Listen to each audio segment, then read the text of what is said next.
Okay, this is the second video that goes with the packet that starts with American Apple. This story is called Bend Not Break, A Life in Two Worlds. So I'm gonna read the story and do the questions that go with just that story. Then I'm gonna do the questions that go with both. Make sure you read the top here of this story. In 1966, Mao Zedong was the communist leader of China, and he started a violent revolution to assert his authority. During this period, many Chinese citizens suffered or were killed. In this excerpt, Ping Fu reflects upon a memory of her grandfather during this time. From Bend Not Break, A Life in Two Worlds. Every night as I lay in bed trying to fall asleep, I would be haunted by images of my grandfather hovering above me. I would see him in my 8-year-old mind's eye as an elegant, aging man at the start of the Cultural Revolution, spring 1966. My grandfather had a collection of traditional Chinese scholar arts, inkwells from dynasties past, fans hand-painted by famous artists, Zaton wooden brush holders, chicken blood stamped stones, and rare books of calligraphy. For 2 months before I was taken away from our Shanghai home, every night before he went to sleep, my grandfather would pull these objects carefully out of their wrapping papers and examine them. He would touch them delicately as though they were dear old friends. Then he would select one object to keep on the nightstand next to his bed. The following day, a mask of sorrow covered his usually serene face. He would go out into the streets of Shanghai and sell it for a pittance. Mao's Red Guard had shut down the farmers' markets and taken control of the city's food supply. Each family had given limited rations of rice, cooking oil, sugar, vegetables, and meat. Sometimes it wasn't enough to feed everyone in my household. A few farmers were selling produce on the black market because they didn't have enough money to support their families. As a merchant-class family, we had always had enough money to eat. But in those days, food was increasingly hard to come by. My grandfather knew that if he wasn't willing to part with his precious heirlooms, his family might go hungry. It was a sacrifice he was willing to make. Each night when my grandfather took out the valuable pieces he planned to sell the next day, he would describe to me why he loved them. One night he showed me a fan that had been painted by a famous Chinese opera singer, Mei Lifeng. He told me the story of how he'd gotten the fan. It had been a gift from his beloved wife, who had gone to extraordinary lengths to purchase it for his 60th birthday. He touched his fingers to it gently, then he held it up to the light and fanned it out, revealing a picture of plum flowers that sparkled like fairy dust. Another evening, my grandfather drew a small gold nugget out of his pocket and massaged it between his fingers as he spoke. Although it was a simple, rough chunk of metal, he had rubbed it so often that it had developed a fine, smooth finish. Once, many years ago, my grandfather explained, I was walking down the street when I caught notice of a man playing the erhu, a traditional Chinese musical instrument. About 300 children were gathered around to listen, so I stopped as well. The blind man's music was enchanting. After he finished his song, I left him a few coins, expecting to continue on my way. But the man began tugging at my robe. I want you to sell this gold nugget, the blind man said. Won't you buy it for me? I need the money to feed my children. No, I don't collect gold nuggets, I replied, refusing to buy this one from the blind man. I said goodbye and walked away. The next day I saw the same man playing. Once again, I was enchanted by his music and stopped to listen. Once again, the blind man pulled at my robe and asked me to buy his gold nugget, but I refused. It went on like this day after day. Finally, on the 5th day, when the blind man begged me to buy the nugget so that he could feed his children, I caved. I probably paid far more than it was worth because I emptied out my pockets and gave the blind man all my cash. But it wasn't about the value of the gold. I simply felt moved to help this gentle soul who made such beautiful music. I wanted him to be able to care for his family. My grandfather sighed heavily. Tomorrow I'll sell this nugget to a pawn shop for maybe 70 yuan, about 1/1000th of what I paid for it. Which makes me most sorrowful is not the money. It's the fact that I'll be selling my lucky charm. You see, ever since that day when I bought this gold nugget, I've carried it with me in my pocket and rubbed it to bring our family good luck. That's why it has been polished to this glossy sheen. At that moment, my grandfather's lips turned up into a heartbreaking smile. Then again, it seems right somehow. Buying this nugget was how I once helped a man save his children. Now, in selling it, I'll be saving my own children. I guess this gold nugget has done what it's supposed to do. So, story, check. Now we need to go to the questions. So these start on 27. So question 27, the author compares the piece of her grandfather's collection to dear old friends in paragraph 2 to suggest that the grandfather, what? Okay, so we need to look at our choices. Has acquired most of his collections as gifts. You don't get friends as gifts, so that doesn't make a comparison here. Was aware the collection might help him later in life. Okay, say that doesn't show a connection between the collection and dear old friends. Feels a strong emotional bond in his collected objects. Okay, objects, friends, strong bond, maybe. Finally knew many of the original owners of the objects he collected. The owners could be friends, but not the objects. So the emotional bond is our best choice for showing why they're compared that way. 28, paragraph 4 is significant because it highlights what? So this, in paragraph 4, he shows the objects and explains why each are important. So he says, go back. Each night when my grandfather took out the valuable pieces that he planned to sell the next day, he would describe to me why he loved them. One night he showed me a fan that had been painted by a famous Chinese opera singer, Mei Lafang. As he told me the story of how he had gotten the fan, it had been a gift from his beloved wife, who had gone to extraordinary lengths to purchase it for his 60th birthday. He touched his fingers to it gently, then he held it up to the light, fanned it out, revealing a picture of plum flowers that sparkled like fairy dust. So he's describing one of those objects, kind of showing the significance. So why is this paragraph in here? Emotional impact of the grandfather having to sell his possessions. Yeah, that's pretty emotional, getting that gift that his wife specifically picked for him that he loves and cherishes and has to now give up, maybe. The grandfather's desire to pass along the story of his life to his granddaughter. He's telling a story, but he's not passing along the story of his life. He's passing along the story of these significant objects. Reasons why the grandfather was a collector of unusual trinkets. He doesn't say why in this paragraph. Remember, we got to focus only on paragraph 4. Value the grandfather placed upon the arts during his life. This one object is from the arts. We don't know about other objects, and it doesn't say that specifically in this paragraph. So F is our best choice. The emotional impact. This is hard for him to do because he has an emotional attachment to these objects, where they came from, who got them for him, how he obtained them. So, okay,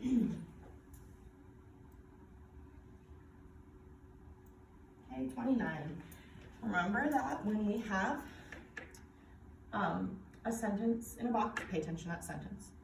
Tomorrow I'll sell this nugget to a pawn shop for maybe 70 yuan, about 1/1000th what I paid for it. This sentence helps the reader know the word pittance in paragraph 2 means what. Okay, so we know that he's going to sell this nugget and it's only going to be 1/1000th of what he paid for it. So he's getting a lot less. Then if we look at paragraph 2, it says,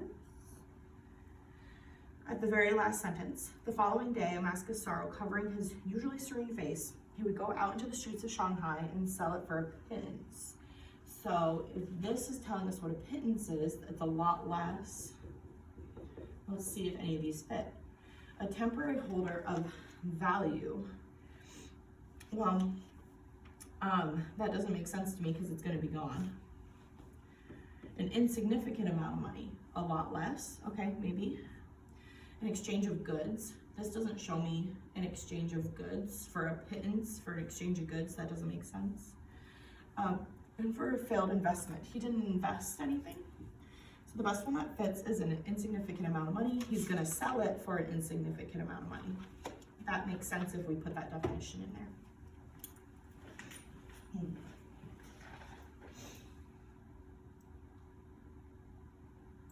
Okay, 30 says, read this quote. Buying this nugget was how I once helped a man save his children. Now in selling it, I'll be able to save my own children. What is the irony demonstrated in this quote? So it shows the grandfather's act of charity is helping him during his own time of need, maybe, because it's ironic that he helped a man, now he's getting helped. It shows that each object that the grandfather's collection is worth more than he initially thought. We know that's not true. He's selling the nugget for barely anything. It brings closure to the problem the grandfather faces as a result of political change in his country. He still is going to have a problem, and that's not what this quote is showing. It eliminates the reason the grandfather treasures something of little monetary value, not in this sentence, maybe in those other paragraphs we read, but not this one. Okay. So the irony is that he helped somebody once, and now it's going to help him. So F is the best choice.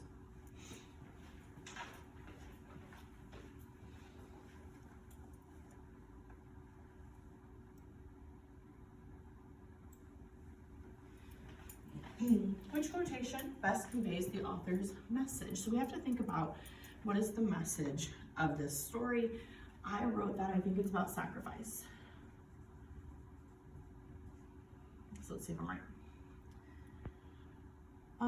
The blind man's music was enchanting. After he finished his song, I left him a few coins expecting to continue on my way. This is not a sacrifice for him.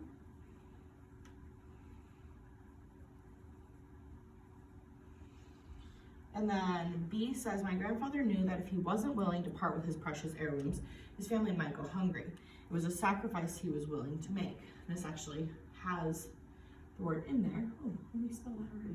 I knew that looked funny.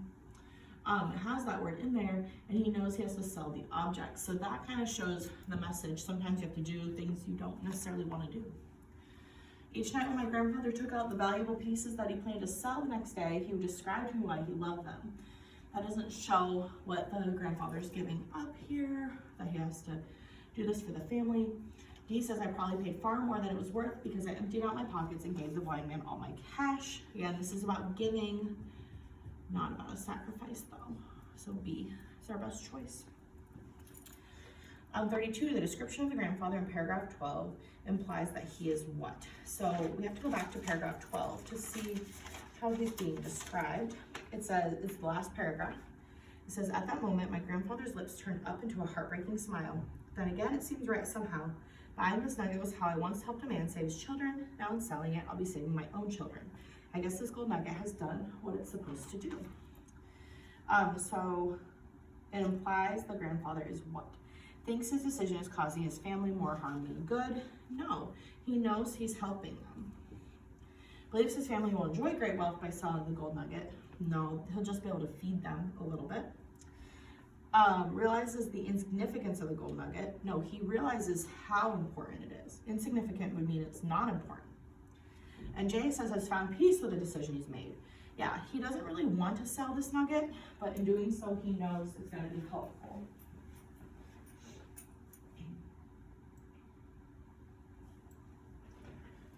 Okay, 33 is the last one that goes with this story specifically. What does the act of buying and selling the gold nugget represent? Desire for material riches. He didn't even want the gold nugget to begin with, so no. Excessive pride. That would mean he's too prideful to give it up, so that doesn't fit. Spiritual peace and tranquility. It doesn't bring him peace, but he does find peace with his choice, so that one doesn't work. Making sacrifices to survive. We know that this is our theme, so D is our best choice. Now we're going to go on to the questions. There's 5 of them that go with both stories.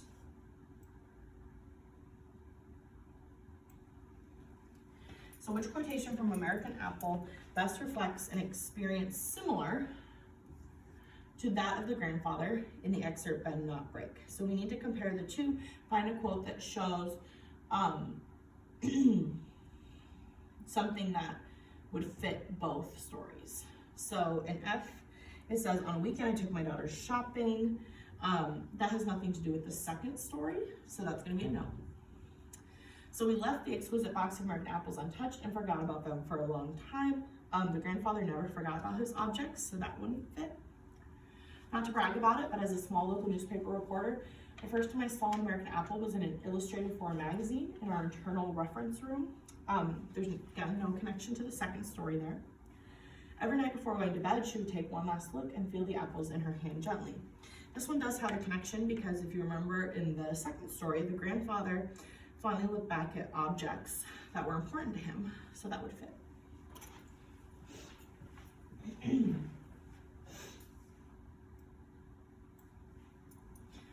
35, we're looking for a difference now. 34, we look for a similarity. Now we're looking for a difference.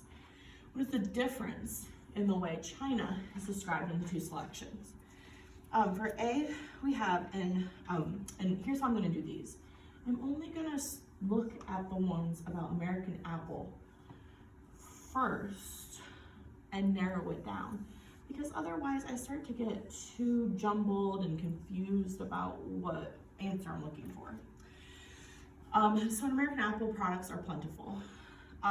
Yeah, they have access to a lot of things. So that's a yes, so I'll keep that one. American Apple people rely on economic exchanges.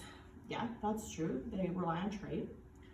American Apple people are suspicious of their government. Not an American Apple, so that doesn't fit. It's a no for me. American Apple corruption is more prevalent in business. That was not mentioned in that story, so we're gonna get rid of these two. Now we're gonna check the second half of these and see which one of the two is our answer. So in the second story, wealth is scarce. That's also a yes. There's not a lot of wealthy people right now. And then the second story, people are more self-sufficient. They do things on their own. No. So we know our best choice is A. That's how you should do questions like this. Okay, last page, we got 3 more. Which statement explains the difference between the apples in American Apple and the grandfather's collection? So we're looking for apples versus collection for this one. And again, I'm going to only focus on the first half here because otherwise I get confused. This is the best way to do these. So the apples represent unreachable goals. Now, they were able to get those apples, so that doesn't fit. The apples represent the power of determination. Well, I'm gonna keep that one because the little girl, well, maybe not. The apples represent the power of determination. That would mean, like, it would have to go with the father too, and he wasn't really determined. The little girl was kind of determined, but if she had never got the apples, she probably would have been fine. The apples were supposed to represent wanting things that necessarily aren't the best. They're supposed to represent irony, so I'm gonna go no on that one. The apples represent temptations in life. Yes, that we wanted the apples, but you know, they maybe weren't the best thing. That does show the irony. And then the apples represent the danger of materialism. I didn't see anything maybe dangerous about the apples, but maybe spending money on things that aren't necessarily good. So I'll say yes and yes on these two.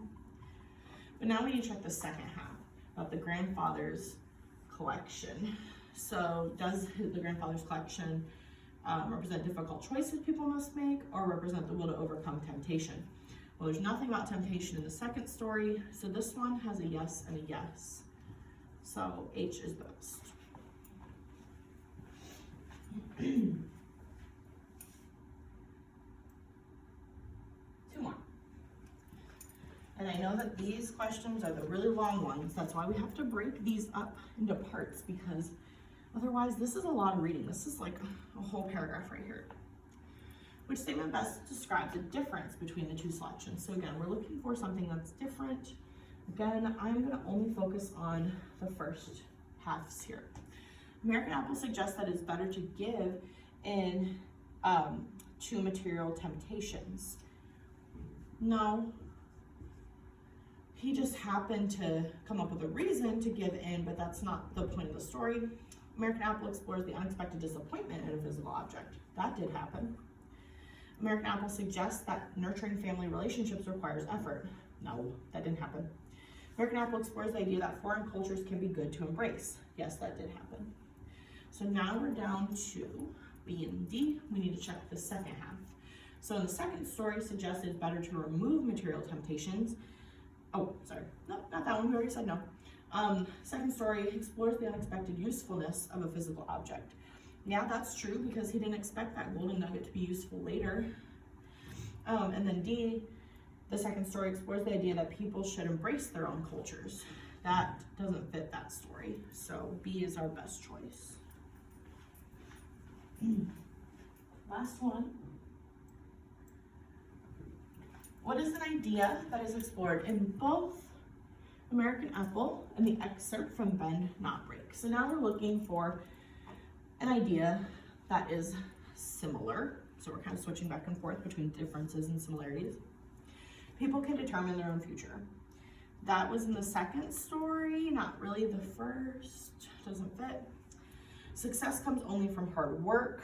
That was in neither story. Love for family compels action. That did happen in both stories, so I'll keep that one. Jay says the greatest reward comes to those who wait. That's only in the first story. So H is our best choice.